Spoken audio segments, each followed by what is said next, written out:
Several weeks ago, we discussed Jonah's call of repentance to Nineveh, the greatest city on earth for 2 centuries starting around 800 BC.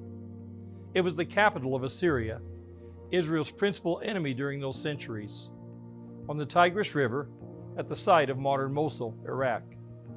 It became the center of worship for the goddess of war and fertility, Ishtar.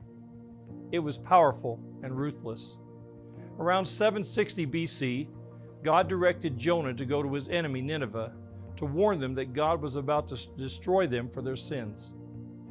He told Nineveh, "Yet 40 days, and Nineveh shall be overthrown."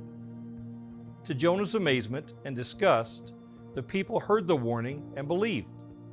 The king directed them to call out mightily to God, "Let everyone turn away from his evil way and from the violence that is in his hands." Who knows? God may turn and relent and turn from his fierce anger, so that we may not perish. God heard their repentance.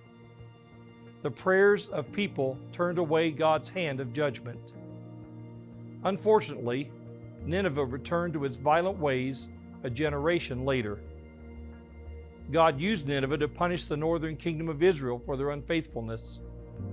Nineveh threatened Jerusalem, but God defeated them with a plague.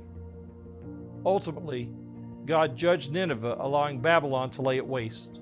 The prayers of the Ninevites saved their nation and halted their violence for a generation.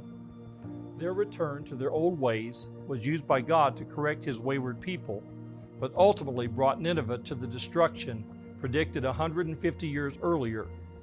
Humble prayers of repentance and acts of obedience must be renewed in each generation.